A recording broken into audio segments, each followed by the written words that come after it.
ओम शांति। ओम शांति।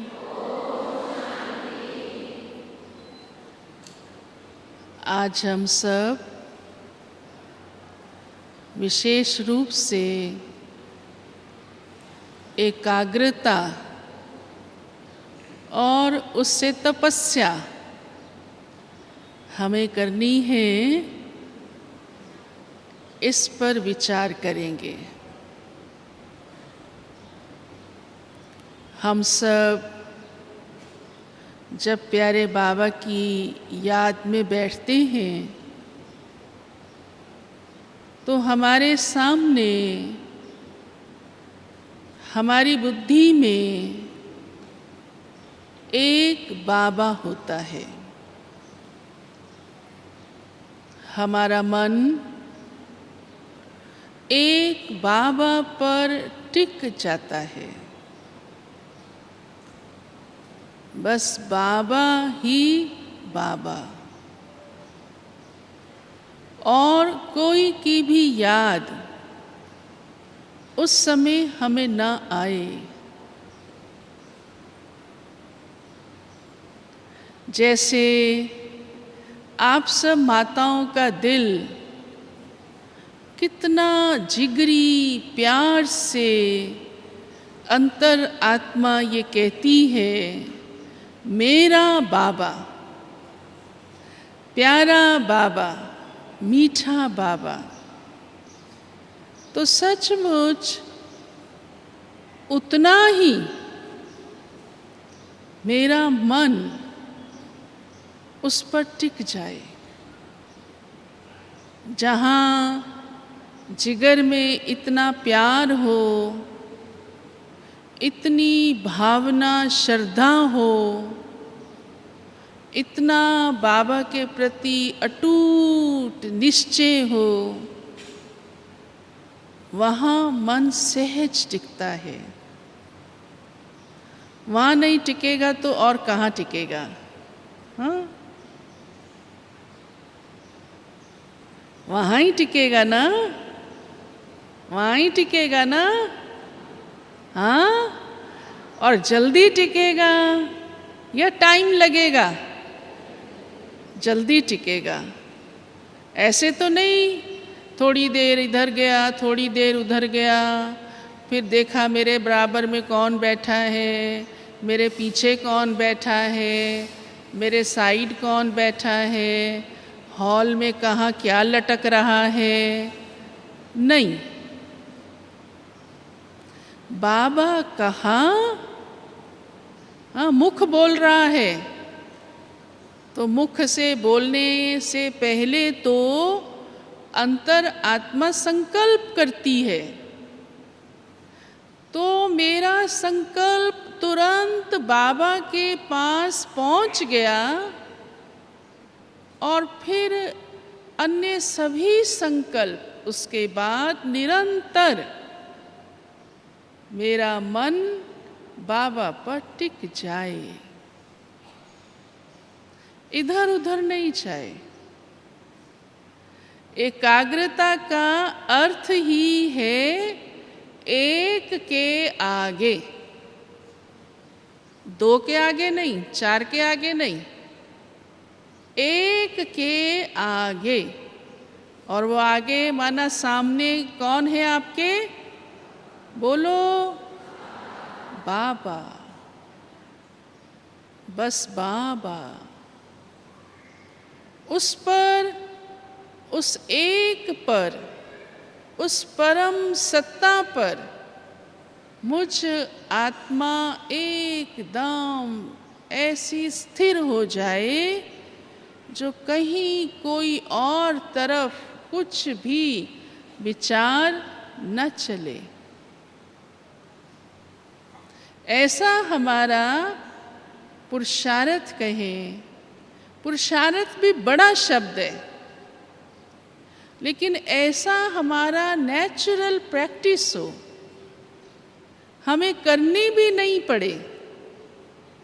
वैसे भी आत्मा की एक नेचर होती है, जो चीज़ उसे प्रिय होती है या जो व्यक्ति उसे प्रिय होता है या जो उसकी मन की चाहत होती है, उसके लिए उसे मेहनत नहीं करनी पड़ती। यहाँ तक कि उसके लिए उसे सोचना भी नहीं पड़ता और तुरंत मन वहाँ चला जाता है, बल्कि खो जाता है। हाँ? और हम सबका प्रिय, अति प्रिय, नैनों में, जिगर में, हाँ, दिल में, बुद्धि में, सब में एक बाबा समाया है। तो हमें बाबा में मन को टिकाने का, एकाग्र करने का कोई मेहनत नहीं, कोई ऐसे अलग से विशेष पुरुषार्थ नहीं महसूस हो, लेकिन स्वाभाविक रूप से, सहज रूप से मैं बाबा की हूँ, बाबा मेरा है, बस मन मेरा वहाँ स्थिर है। मैं बाबा की यादों में खो गई, और याद मन से ही किया जाता है। लेकिन कब कब बहनें माताएं ऐसा सोचती हैं, ऐसा कहती हैं या पूछती हैं, बहन जी मन इधर उधर जाता है। हाँ? क्योंकि मन को 63 जन्मों की आदत पड़ गई है। आत्मा के अंदर कितने जन्मों के संस्कार और देहधारियों के, पदार्थों के, वैभवों के आकर्षण में आने वाले, उनकी तरफ भागने वाले, हाँ, याद आने वाली बातें वो खींच लेती हैं। तो इसका ये मतलब नहीं है कि हम क्या करें, हम कैसे करें, ये हो नहीं सकता, ये बड़ा मुश्किल है, ये हमारे बस का नहीं, ये तो फलाने कर सकते हैं, महारथी कर सकते हैं, बड़े कर सकते हैं या पुराने कर सकते हैं।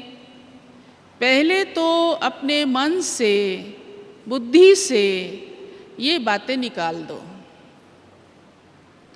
क्या आपको बाबा से कम प्यार है? हाँ? क्या बाबा आपको कम प्राप्ति करा रहा है? और ही ज़्यादा करा रहा है, और ही ज़्यादा करा रहा है, कम नहीं करा रहा। बाबा तो हाँ, यहाँ तक कहते हैं आपको तो बना बनाया माल और ही मिल रहा है। तो ये मन के अंदर जो संकल्प उठता है, बुद्धि में ये जो बातें बैठ गई हैं, आज इसे क्लीन कर दो। जैसे दुनिया में लोग कहते हैं ना, ये मन बड़ा खराब है, ये बड़ा चंचल है, हाँ, ये बड़ा लोभी है, यहाँ तक भी कहते हैं बड़ा पापी है। परंतु बाबा ने ये धारणा हमारी चेंज कर दी।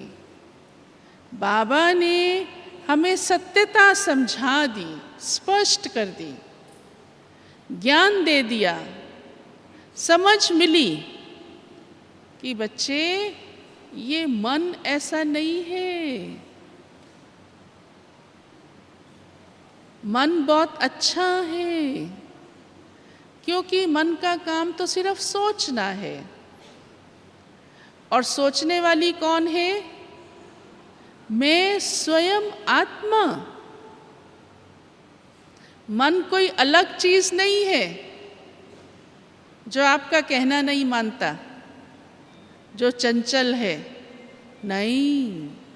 तो आज पहले बुद्धि में ये धारणा फिट करो। एकाग्र होने के लिए, मन को बाबा पर टिकाने के लिए, स्थिर करने के लिए, अपनी बुद्धि से ये धारणा जो बैठ गई है उसे निकाल दो, बुद्धि को क्लीन कर दो। जैसे आप घर में माताएं कोई बढ़िया चीज़ बर्तन में डालनी हो तो बर्तन में पहले से ही कुछ रखा हो, डाल देंगी? नहीं ना, पहले उस चीज़ को निकालोगी, बर्तन को स्वच्छ करोगी, फिर वो डालोगी।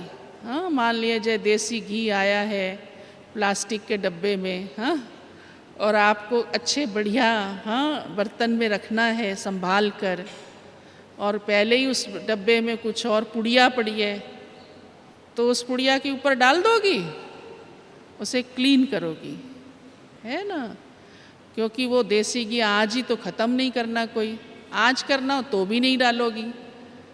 तो ऐसे ही अपने बुद्धि रूपी बर्तन से बुद्धि में जो ये बातें बैठ चुकी हैं, बैठी हुई हैं, सुन सुन के भी एक दो की बैठी हुई है। एक कहेगी ना मेरा मन नहीं लगता, कहेगी अच्छा मैंने सोचा मेरा ही नहीं लगता, तुम भी ऐसी है, अच्छा तो मैं भी ऐसी हूँ। और ढीले हो जाते हैं, और ढीले हो जाते हैं। वो थोड़ा बहुत लगता भी है ना, ऐसा तो है ही नहीं कि नहीं लगता। ऐसी यहाँ एक भी माता नहीं है जिसका मन एकाग्र न होता हो। होता है तो यहाँ बैठे हो ना आधे घंटे से। हाँ, ये हो सकता है कि थोड़ा टाइम होता है, कोई का लंबा टाइम होता है। थोड़ा टाइम किया, मन चला गया इधर उधर। क्योंकि बाबा से आप हर एक बहुत गहरे ईश्वरीय अविनाशी संबंध में जुड़े हुए हो। आपकी बुद्धि ने स्वीकार किया हुआ है, बुद्धि में निश्चय है, निश्चयात्मक आत्माएं आप बैठी हैं, और ये पक्का है कि मैं बाबा की हूँ और बाबा मेरा है। सबकी बुद्धि में पक्का है पक्का? बोलो हाँ जी, हाँ। तो जब हमारी बुद्धि में ये पक्का है और ये निश्चय है, और भगवान ने कहा ही है, हाँ, निश्चय बुद्धि विजयंती, और जहाँ निश्चय होता है वह स्वतः ही कुछ भी सोचने की ज़रूरत नहीं रहती, वहाँ ही तुरंत मन चला जाता है। तो आज अपनी बुद्धि में ये जो दूसरी बातें भी बैठ गई हैं कि मन लगाना आसान नहीं है, मन तो घोड़े जैसा है, मन तो चंचल है, भागता रहता है, रुकता नहीं है, मेरे में वो ताकत नहीं है, आदि आदि। आज क्लीन कर दो, पक्का? हाँ, मंजूर है ये? मंजूर है? जिसको मंजूर है हाथ ऊंचा करो। सबको मंजूर है। ओहो, फिर तो ताली बजाओ, बड़ी खुशी की बात है। तो इसका मतलब आज के बाद आपको कभी भी ऐसे संकल्प नहीं आएंगे, और कभी इसलिए आप मुख से कहेंगे भी नहीं। और अब तो आप ये कहेंगे यहाँ से जाने के बाद सबको, हाँ, चाहे ब्राह्मण परिवार हो, अलौकिक ईश्वरीय, चाहे लौकिक दुनिया वाले, अरे हमारा मन बहुत अच्छा है, हमारा मन तो भगवान में लगा रहता है, मैं तो मन मना भव हूँ, भगवान के इस मिले हुए वरदान को मैंने जीवन में उतारा है, मेरे मन में एक वही बसता है। जब मीरा भक्तन, जिसको स्पष्ट भी नहीं था, फिर भी वो कहती थी बस मुझे श्री कृष्ण ही दिखता है, और इतना उसको था श्री कृष्ण मेरे नैनों में है, मेरी जिह्वा पर है, मेरे हृदय में है, और मैं सपने में भी उसको देखती हूँ, तो उसका मन उसमें खोया रहता था। ऐसे ही आप सब बाबा की बहुत बहुत प्यारी सच्ची सच्ची गोपिकाएं हो।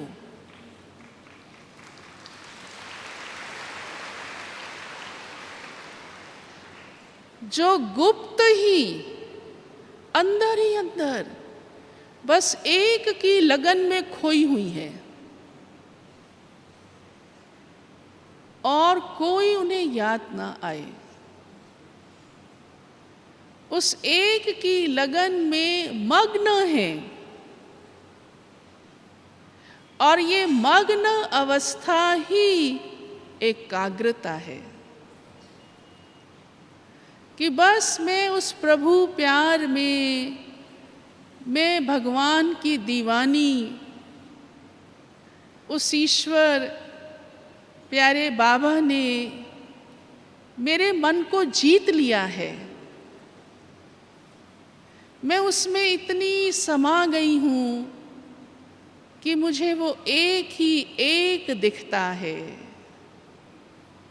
एक ही दिखता है।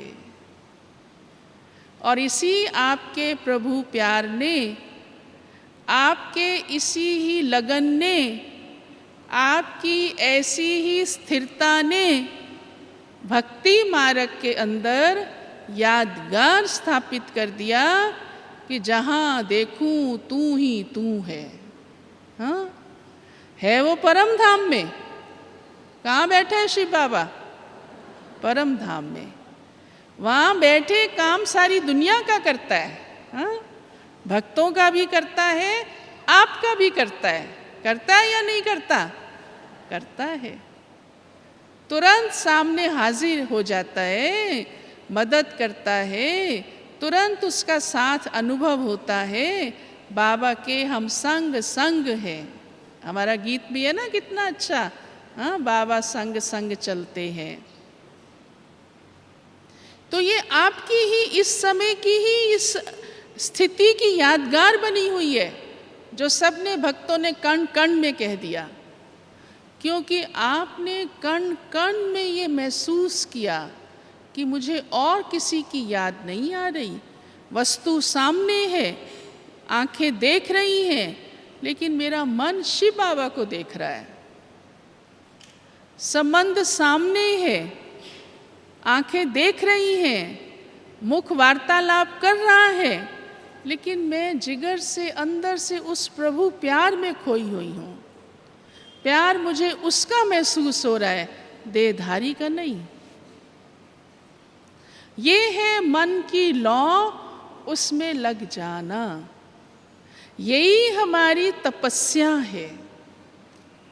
यही, क्योंकि बहुत सूक्ष्म है ये वो तपस्या नहीं जो आप आसन लगाकर बैठो, लेकिन आपकी इसी ही तपस्या की निशानी ऋषियों मुनियों ने तपस्या की कि हमें किसी भी बात के प्रभाव में नहीं आना, हलचल में नहीं आना। तो स्थूल रूप से बेचारे आसन पर चौकड़ी लगाकर स्थिर हो गए। इतने स्थिर हो गए, इतने स्थिर हो गए कि गुफाओं में जाकर बैठ गए। आंधी बारिश तूफान भी उनको विचलित ना कर पाए। परंतु ये हमारे ही इस समय की इस सूक्ष्म लगन की ही ये निशानी यादगार बन गई कि हम बाबा की याद में इतने खो जाते हैं, उस पर हमारा मन इतना स्थिर हो जाता है कि हमारे सामने कोई भी बातें हो रही हैं, कैसी भी हलचल आ रही है, परंतु मेरा मन उसके प्रभाव से दूर है, उससे न्यारा है, उसके प्रभाव में नहीं आ सकता। अचल है, अडोल है। तो ऐसी अचल अडोल अवस्था हम सब की इस समय अपने मन को बाबा में टिकाने से बनी है, क्योंकि मन आपका ही है। कहते हैं ना, मेरा मन आज बड़ा खुश है, तो वो किसका मन खुश है? कहा ना मेरा मन। तो ये मेरा किसने कहा? किसने कहा? आत्मा ने कहा। तो जब मेरा हो गया तो मेरे पर मेरा पूरा अधिकार है। जैसे आप कहते हैं ये हाथ मेरा है, हाँ, मेरा हाथ है, तो आप अपने हाथ के मालिक हैं या नहीं? बोलो। अगर अभी हम कहें हाथ उठाओ, तो आप साथ वाली को कहोगे ये उठा दो जरा, हाँ? क्योंकि वो आपका है ना, तो आप क्या करेंगी? तुरंत उठाएंगी। आप मालिक हो उसकी, चाहे आप नहीं उठाना चाहो नहीं उठाओ, आप आगे रखना चाहो आप पीछे रखना चाहो, आप अपने हाथ की मालिक हो। कहते हो मेरी आंखें, अब आंख आप बंद करो, आप मालिक हो, आंख खोलो, आप मालिक हो।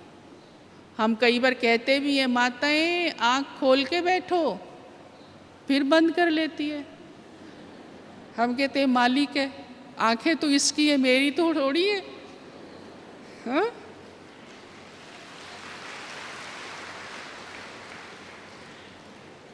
तो आप मन की भी तो मालिक हो।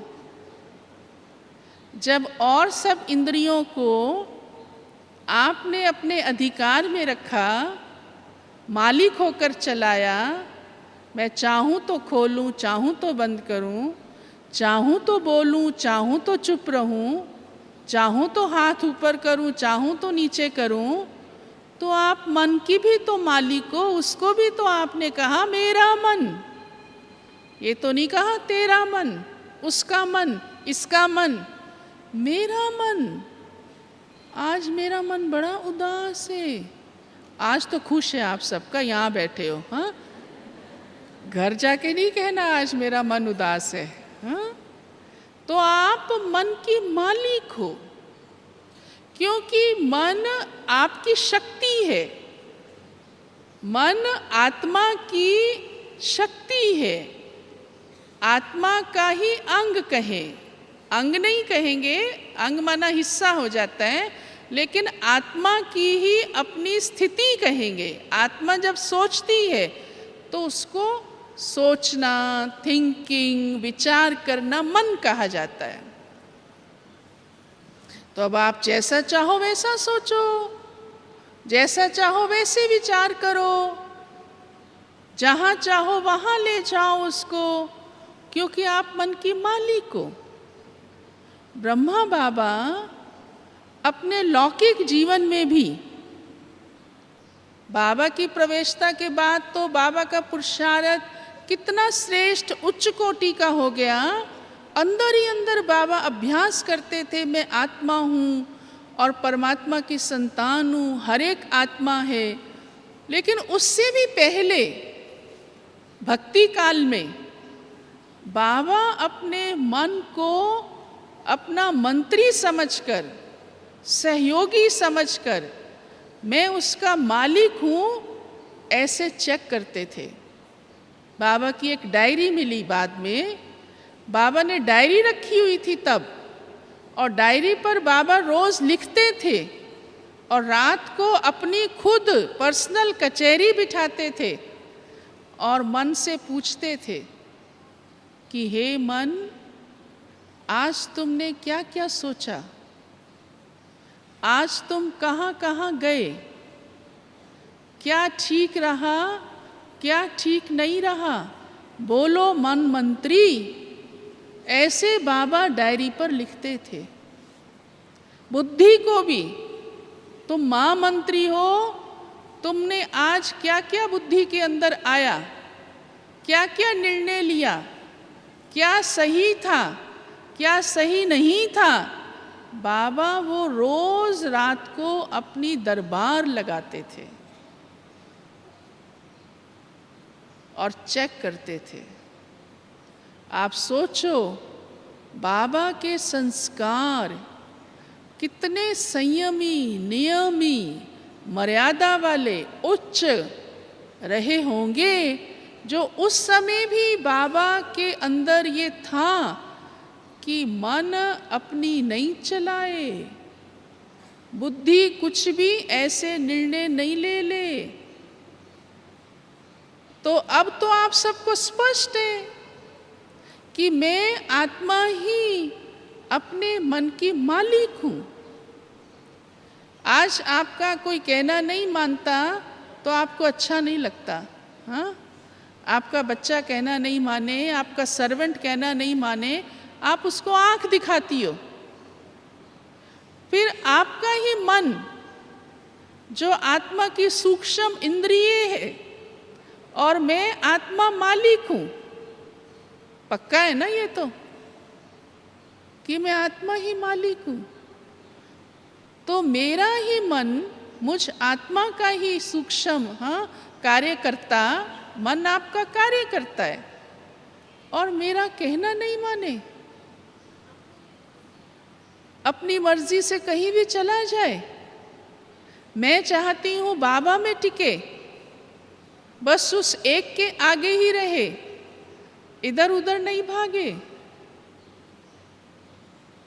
तो मुझे अपने मन को ऐसे बहुत सहज रीति से, क्योंकि मैं उसकी मालिक हूँ, उसे उसी ही विधि से मुझे चलाना है। और उसके लिए प्यारे बाबा ने हम बच्चों को हर बात की श्रीमत दी हुई है, हर बात की, कि सोचना क्या है, क्या हमें मालूम नहीं है हमें क्या सोचना है, क्या नहीं सोचना? बताइए, हर एक को मालूम है। रोज मुरली में क्या पढ़ते हैं, क्या सुनते हैं? जो बाबा हमें श्रीमत देता है, तो उस श्रीमत के अनुसार ही हमें सोचना है। और रोज की मुरली में बाबा हमें कितनी अच्छी अच्छी नई नई बातें हमारी आत्मा को ऊंचा उठाने के लिए, संपन्न बनने के लिए बताता है। तो ज़रूर है मेरा मन वैसा ही चले और मेरी बुद्धि में वही खजाना रहे।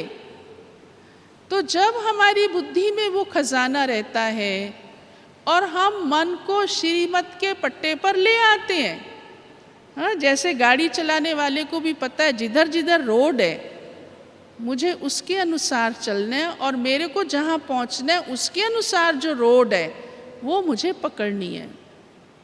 उसको सहज लगता है। आजकल तो और सहज हो गया, साथ ही साथ मैप भी होता है। अगर वो खड्डे की तरफ गाड़ी निकाल दे, जंगल की तरफ निकाल दे, तो गड़बड़ हो जाएगी।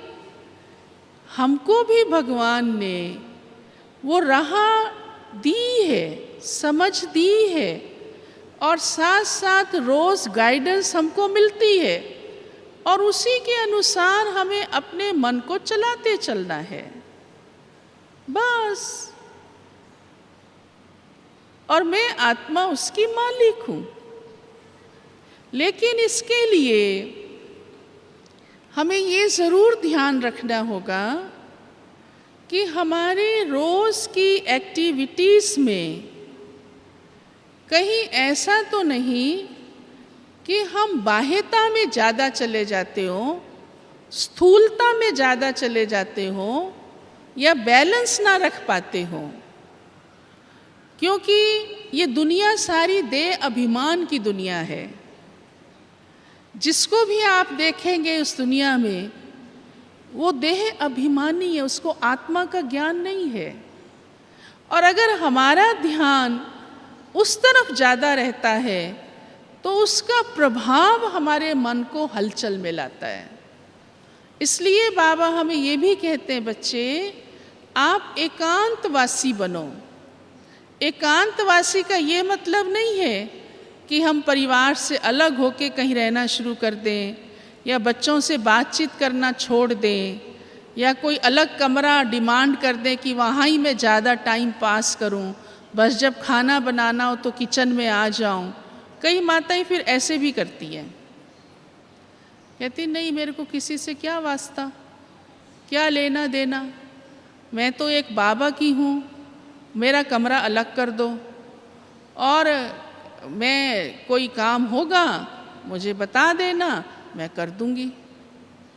चलो ठीक है, अच्छा है, बाबा को याद करना है, बहुत विस्तार में नहीं जाना है, लेकिन ऐसा भी नहीं है कि आपको सबके व्यवहार में नहीं आना है।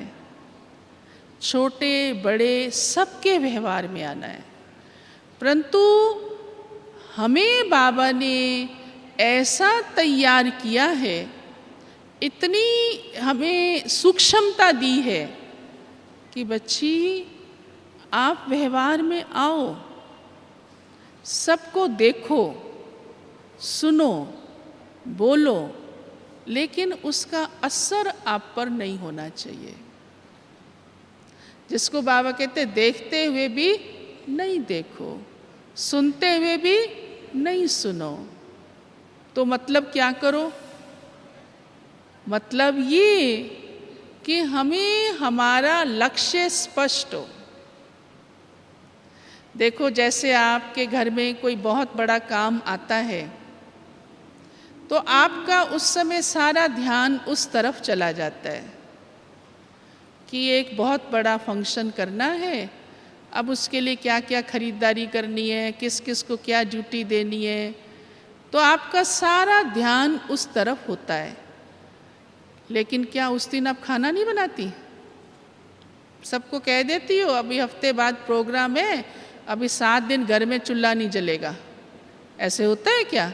नहीं, खाना भी बनाती हो, घर भी संवारती हो, बातचीत भी करती हो, परंतु अंदर से आपकी बुद्धि में एक ही बात पक्की है कि मुझे उसकी तैयारी करते रहना है। हाँ, जब भी बीच में थोड़ा सा टाइम मिलेगा आप उसके लिए चिंतन करेंगी, और क्या सामान लाना उस प्रोग्राम में, और क्या चाहिए। जब भी कोई घर वाले बैठेंगे, थोड़ा सा फ्री होंगे, तो आप वही चर्चा करेंगी, हमें उसमें और क्या करना है, और क्या करना है। तो अंदर से आपका मन और बुद्धि उसी प्रोग्राम के प्रति चिंतन भी करता है, वाणी में भी आता है, और एक दो से लेन देन में भी लगा रहता है। बाकी भी सारे काम आपकी रूटीन के जो होते हैं वो भी चलते रहते हैं। क्या आप कपड़े नहीं धुलाई करेंगी या करवाएंगी, या नौकर से काम नहीं लेंगी? करेंगी ना सब कुछ। या किसको ऑफिस जाना है तो ऑफिस भी जाएंगी ना। हाँ, जब बहुत काम होगा तो ज़रूर है उस समय छुट्टी भी लेनी पड़ सकती है, लेकिन चिंतन आपका सारा उसके प्रति होगा। ठीक ऐसे ही देखते हुए नहीं देखना, सुनते हुए नहीं सुनना, इसका ये मतलब नहीं है कि मुझे पता ही नहीं चल रहा कुछ, पर मेरी अंतर आत्मा, मेरा अंदर से एकदम जो ध्यान है वो प्रभु की तरफ खींचा हुआ है। भले मैं सुन रही हूँ, भले मैं देख रही हूँ, और फिर जब हमारा चिंतन उस तरफ होता है तो हम उतना ही देखते हैं जितना आवश्यक होता है, उतना ही सुनते हैं जितना आवश्यक होता है। पर क्योंकि हम इस बात में अगर लूज रहते हैं और इधर उधर एक्स्ट्रा देखते सुनते बात करते रहते हैं, व्यर्थ में चले जाते हैं, तो एकाग्रता नहीं हो पाती। इसलिए बाबा कहते बच्चे एकांतवासी बनो, अर्थात अंदर से एक की तरफ ही अपना ध्यान दो, उस एक के ही अंत में चले जाओ, और बाहर से वो रोल भले प्ले करते रहो, व्यर्थ में नहीं जाओ। व्यर्थ भी हमें एकाग्र नहीं होने देता। जब हम और बातों में बहुत ध्यान देते हैं तो मन फिर हलचल में रहता है, हमें दादी गुलजार यहाँ तक सिखाती है, जैसे दादी क्लास कराने आती है ना, माना हॉल में हम सब बैठे हैं और दादी हमें सुना रही है, तो कोई हॉल में दूसरा एंटर किया तो सब उस तरफ देखना शुरू हो जाते हैं। तो दादी कहती है, क्यों, ये तुम्हारी ड्यूटी है क्या, वो आया है तुम्हें देखना है, हाँ, क्यों तुम्हारा ध्यान गया? अच्छा, उसको बैठना है, उसको सीट चाहिए, तो वो बिठाने वाला देखेगा या वो खुद देखेगी मुझे खुद बैठना है। तुम सब ने उसको देखना क्यों शुरू कर दिया? आपका ध्यान क्यों डाइवर्ट हुआ? क्या ज़रूरत है? इसका मतलब एकाग्रता नहीं, व्यर्थ में जाने की नेचर बन गई है। जिस चीज़ की ज़रूरत नहीं उसमें आपने ध्यान क्यों दिया? इस दादी सुनाती है, ये दरी कैसी बिछी हुई है, ये सोफ़ा कैसा है, फिर ये देखना शुरू कर देंगे, ये पर्दा कैसे लटक रहा है। दादी कहती, क्यों, इस समय तुम्हारा काम ये है क्या? नहीं है, फिर क्यों देख रहे हो? तो ये अपना स्वभाव हमें चेंज करना होगा। ये व्यर्थ है और व्यर्थ हलचल में लाता है, वो एकाग्र होने नहीं देता। और अब बाबा का हम बच्चों की तरफ ये बहुत इशारा है। और व्यर्थ से हमारे संकल्पों की क्वालिटी भी घट जाती है। कोई भी चीज़ देखो, जब एक्सेस होगी तो उसकी क्वालिटी घट जाती है। और ये नेचर माताओं में थोड़ी सी, आपको बुरा तो नहीं लगेगा, बोल दो, तैयार हो सुनने के लिए, ये नेचर थोड़ी ज़्यादा है।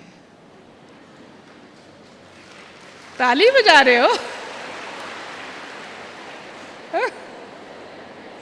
इसलिए कि ये सच्ची बात बोल दी।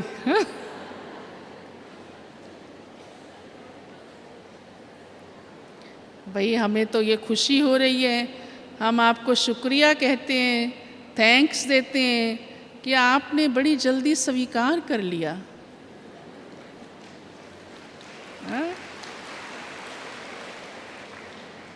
तो फिर तो बड़ी जल्दी आप बदल भी जाएंगे।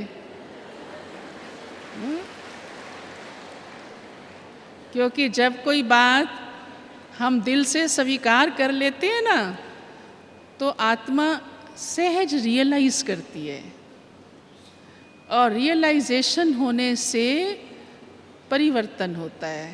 हाँ, महसूस कर लेते हैं ना कि ये अच्छी बात नहीं है और मेरे अंदर है और ये होनी नहीं चाहिए, तो जहाँ महसूस किया, मान लिया, तो वो बदल जाता है।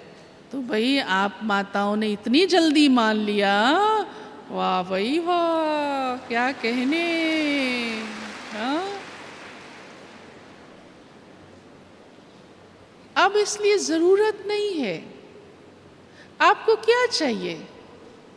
किसी ने क्या पहना है, किसके पास कितने गहने हैं, हाँ, मेरी जेठानी दौरानी के पास ज़्यादा हैं, अरे भगवान ने आपको इतना सजाया है, बात मत पूछो। ये एकाग्रता में विघन डालती हैं बातें। फिर हम कहते हैं, बाबा तू मुझे और प्यार करना, और शक्ति देना, और मेरा काम संवारना। बाबा कहते, ध्यान तो तेरा कहाँ लगा हुआ है? हाँ, बाबा भी तो देखता है हमको। तो मेरे में ध्यान लगा तो मैं और संवार दूंगा। ध्यान तो मेरा और बातों में है। तो ये हमारे को अपने ऊपर अटेंशन रखना होगा। हमें गुलजार दादी बहुत पक्का कराती है ऐसी बातों में, शुरू से, बचपन से, कि जहाँ आपका वास्ता नहीं, जो आपको चाहिए नहीं, जो आपको लेना नहीं, उसमें क्यों सोचो। और फिर देने वाला तो दाता है, शिव बाबा है ना। क्या आत्माएं देंगी? और देंगी तो कितना देंगी? और चिंतन कर कर के मन को इतना भटका लेते हैं, सिर्फ भटका ही नहीं, इतना लटका लेते हैं कि वहाँ ही अटक जाता है, वहाँ ही अटक जाता है। तो ये इच्छाएं भी हमें एकाग्र नहीं होने देती। अंदर रहस्य है, हम ऐसे बड़ी जल्दी कह देते हैं कैसे आएगी एकाग्रता, बड़ा मुश्किल है, क्या पुरुषार्थ करूं। एकाग्रता आना मुश्किल नहीं है, वो आएगी, वो है। लेकिन ये जो साथ के साथ दूसरी पूंछ खींच के रखती है ना, उसको हटाओ। ये इच्छाएं, ये व्यर्थ चिंतन इच्छाओं के कारण से वो भटका देते हैं। तो बाबा हम बच्चों को कितना ऊंचा जीवन देता है, कितना ऊंचा लक्ष्य देता है, कितना भविष्य हमारा ऊंचा रखता है। और बाबा तो वैसे भी कहता है, बच्चे ये समझो आप बाप की बच्ची हो, आप पियर घर में रहती हो, और ससुर घर आपका कौन सा होगा? सतयुग। उसमें सजना सवरना ढेर ढेर गहने होंगे। हाँ ठीक है, गहने ही नहीं सब कुछ होगा। ज़रूरी नहीं है कि आप सब कोई गहनों को याद करती हो, ये हमारा भाव नहीं है। लेकिन कहीं भी मन जाता है, कहीं भी, हाँ, वस्तु पदार्थ, तेरा मेरा, आना जाना, लेना देना, उसके चिंतन में नहीं जाओ। ड्यूटी भले बजाओ, लेकिन चिंतन में नहीं जाओ। चिंतन करो, आत्म चिंतन करो, परमात्म चिंतन करो। हाँ, अपनी सतयुगी राजधानी का चिंतन करो, मधुबन घर का चिंतन करो, दादियों का सामने लाओ, बस। तो सहज हम अपने लक्ष्य को सामने देखते हुए आगे बढ़ते जाएंगे, बढ़ते जाएंगे। जैसे देखो दुनिया में भी अगर आज कोई साइंटिस्ट रिसर्च करता है तो उसमें वो इतना मग्न हो जाता है, खो जाता है कि उसको अपने समय, खाने और नींद का भी भूल जाता है। अगर आज एक सैनिक बॉर्डर पर खड़ा है तो वो देश के लिए, अपने लिए भी नहीं, अपने संबंधियों को भी भूल जाता है ना? या कोई भी व्यक्ति संसार में एक स्थूल लक्ष्य को पाने के लिए थोड़े टाइम के लिए भी अपने ध्यान को एक तरफ लगा देता है। और हम तो बाबा के वो परम सौभाग्यशाली बच्चे हैं कि बाबा ने कहा, माताएं, स्वर्ग का द्वार ही आपको खोलना है, आपसे ही खुलेगा।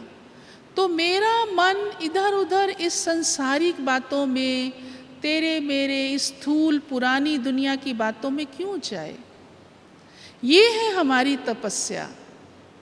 हम सूक्ष्म अंदर ही अंदर अपने आप को इतना बाबा के प्यार में, हाँ, बाबा के साथ जो हमने संबंध जोड़े हैं। रोज़ आप कहती हो, बाबा तू ही मेरा सब कुछ है। भक्ति में तो गाया ही त्वमेव माताश्च पिता त्वमेव, अब तो प्रैक्टिकल अनुभव कर रहे हो ना। तो उस ईश्वरीय संबंध में मैं आत्मा सदा खोई रहूं, समाई रहूं, बस। तो ये एकाग्रता अंदर की मुझ आत्मा को इतना शक्तिशाली बनाती है कि जो एक रियल तप है, हाँ, जिसको हम मना तपस्या और क्या है, हमारी यही तपस्या है कि मन ही जाने वाला है और वही आपके कंट्रोल में है। बुद्धि में आपके व्यर्थ है ही नहीं। जो भगवान हमें सुनाता है, जो भगवान ने हमें श्रीमत दी है, वही हमारी बुद्धि में सदा बसी हुई है और कुछ भी नहीं। हमारी दादियों ने शुरू से यही पुरुषार्थ किया। जब दादियाँ आईं यज्ञ में, उस समय ऐसे परिवारों से, भरपूर परिवारों से, बड़े बड़े परिवारों से, कितने रिश्ते नातों से, बस एक बाबा को देखा और न्यौछावर हो गई। और उसके बाद दादियाँ सुनाती हैं हमने उनकी तरफ देखा तक नहीं, हम अपने आप उनसे मिलते तक नहीं थे जब तक बाबा नहीं कहता था। वो तो लंबी कहानियाँ हैं, लेकिन बाबा ने तो आपको देखो ऐसा बनाया है, बच्चे आप प्रवृत्ति भी संभालो, लेकिन कैसे न्यारे और प्यारे होकर, कर्म योगी होकर, एक बाबा दूसरा न कोई। तो बाबा हमें साथ के साथ उतना भरपूर भी कर रहा है। संसार में तो अगर कोई सन्यासी भी बनते हैं तब भी करते हैं, तो उनको साथ के साथ उसके रिजल्ट नहीं मिलती है, उसका फल नहीं मिलता है। वो तो एक ही आश्रय बैठे रहते हैं कि कब हमारी मुक्ति होगी, और ये भी नहीं पता वो होगी भी कि नहीं होगी, तब भी इतना त्याग कर लेते हैं। पर भगवान ने हम बच्चों को कितना ऊंचा भाग्य दिया है कि बच्चे आपकी यही सूक्ष्म पुरुषार्थ, यही सूक्ष्म एकाग्रता ही सच्ची तपस्या है कि आप किसी भी बात के प्रभाव में नहीं आए। और मन मना भव भगवान ने जो गीता के अंदर वर्णित किया है वो हमारे इस समय के जीवन का ही प्रमाण है कि मैंने अपने मन से, माना जिगर से, दिल से अपने मन को प्रभु में लगाया हुआ है, लगाया नहीं बल्कि समाया हुआ है। उस एक ही लगन में मैं खोई हुई हूँ और इतनी मग्न हूँ जो वही अग्नि का काम करती है, क्योंकि स्थिर हो जाते हैं। हाँ, जैसे आग को भी तपाने के लिए लकड़ियाँ जलाते हैं तो उसको हलचल में नहीं लाते, हवा नहीं लगने देते, तो आग तपती है। तो ऐसी बाबा की हम याद में जब एकाग्र स्थिति बनती है, मन स्थिर हो जाता है, तो आत्मा में इतनी शक्ति आ जाती है कि आत्मा का परिवर्तन होता चला जाता है।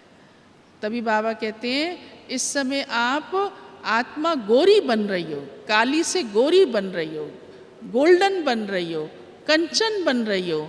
तो ये हमारी इस समय की ये सच्ची तपस्या, रूहानियत हमारे अंदर रूहानी शक्तियाँ भर देती है, जो आत्मा का परिवर्तन होता चला जाता है। तो आप सब माताएं तो बहुत होशियार हो, समझदार हो, हाँ, प्रवृत्ति में रहते ऐसी तपस्या करने वाली महातपस्विनी हो। तो उसी का ही देखो कितना अच्छा ये आप मिसाल हो। तभी देवताओं को कमल आसन देते हैं, क्योंकि वो आसन आपने अपने देवताई जीवन के इस जन्म में, पूर्व जन्म में धारण किया है कि न्यारा भी रहना है, प्यारा भी रहना है। वो स्वतः हो जाता है जब हमारा मन बाबा की तरफ सदा खींचा रहता है। हाँ, लौ जैसे ऊपर की तरफ जाती है, ऐसे ही मेरा मन ऊपर की तरफ सदा खींचा रहता है। दादियाँ अनुभव सुनाती हैं कि जब हम योग में बैठते थे, 14 वर्ष की बच्ची जब सिंध में की, तो रातों रात बाबा प्रोग्राम देता था कि अब इस इतनी बहनों को, इस ग्रुप को 3 दिन बच्ची में रात रात भी जाग कर हमें बाबा बिठाता था कि बैठना है। और जब हम बैठते थे तो मन ज़रा भी इधर उधर ना जाए, इतना स्थिर रहे, एकाग्र हो। तो उसके लिए यहाँ से चोटी से हमारी रस्सी बांध दी जाती थी ऊपर, वो कोई दूसरी नहीं, रॉयल रस्सी, रस्सी माना धागा, जैसे गोटे का, हाँ, या कोई चीज़ का, ताकि मन ऊपर की तरफ जाए, इधर उधर नहीं जाए। इतना अपने ऊपर ध्यान देते थे, इसलिए बांधते थे। और कभी संदेशी वतन में जाती थी तो संदेशी सभा का दृश्य आकर सुनाती थी, ये जो सामने बैठे हैं इनमें किस किस का मन यहाँ नहीं था, कहीं और था। आप सोचो, तो दादियों में तो वो सुनने की ताकत थी, क्योंकि रियलाइजेशन पावर थी और लक्ष्य दृढ़ था और ऐसा बनना है। अगर आज का हम किसको ऐसे कह दें तो और ही ज़्यादा जो जरा मरा योग लगता है उसकी भी छुट्टी हो जाएगी। ऐसे कहेगी अच्छा मेरे को मेरा मन नहीं लगता, मेरे को ऐसे कह दिया। पर हमें खुद से खुद रियलाइज़ करना है, ये समझो। अब कोई कहेगा नहीं आपको। दादियों का तो पुरुषार्थ कितना उच्च कोटि का रहा, आप सोचो कितना अटेंशन रहा, जो इतना स्पष्ट सब कुछ मानना और महसूस करना और अपने आप को उस योग की उच्च कोटि पे स्थिर करना, उसके लिए चाहे कितनी भी मेहनत करनी पड़े, रात रात जाग कर भी वो पुरुषार्थ किया।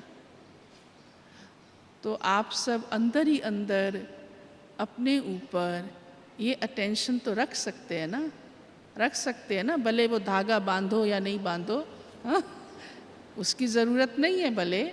हाँ उस समय तो उन्होंने देखो थोड़े थे और समय भी था और वो तपस्या की और उस त्याग का ही बाबा ने देखो इनको कितना ऊंचा भाग्य, हाँ कितनी श्रेष्ठ आत्माएं बन गई। तो आप सब अंदर ही अंदर ये पुरुषार्थ करो कि मन रूपी तार मेरा ऊपर की तरफ जाए, खिंचा रहे, ऐसे खिंचा रहे जैसे बांधा हुआ हो। हाँ आजकल तो बांधने के भी तरीके ऐसे हैं जो दिखाई नहीं दे, तो ये तो वैसे ही नहीं दिखेगा, किसको पता लगेगा घर में कि इसका मन तो ऊपर की तरफ है। और ये चेहरा आपका उस समय बड़ा शांत, बड़ा हर्षित, बड़ा सभ्य रॉयल दिखाई देगा, जो चेहरा भी सेवा करने लग जाएगा कि ये तो बड़ी योग युक्त आत्मा है, बहुत युक्ति युक्त चलती है, इस विधि से चलना ये हमारी तपस्या है। तो बाबा ने हमें ऐसी सूक्ष्म पुरुषार्थ की विधियां देकर रूहानी तपस्या, आत्मा को इतना शक्तिशाली बनाना, वो इस संगम पर इस जन्म में और अभी ही वो टाइम आपको मिला है, ये भी आपका भाग्य है। आगे वो टाइम मिल पाए ना मिल पाए, और इस समय देखो आपने समय निकाला ये 4-5 दिन का, तो ये भी आपका एक भाग्य है, ये भी एक स्टेप है जो आपको ऊंचा ऊपर की ओर ले जाएगा। तो इस बच्ची का ऐसा अंदर तपस्या करने का लक्ष्य रखना कि सिर्फ ये 4 दिन की बच्ची ना रह जाए, परंतु हमेशा की बन जाए और मेरा परिवर्तन होते होते मैं आत्मा अपने लक्ष्य की ओर पहुंच जाऊं, संपन्नता की ओर पहुंच जाऊं, फरिश्ता स्वरूप बन जाऊं। तो ऐसी एकाग्रता वाली आप माताएं, हाँ, और तपस्या वाली आप विशेष मातृ शक्ति हैं और बाबा की आशाओं को पूर्ण करके ही रहेंगी। ओम शांति।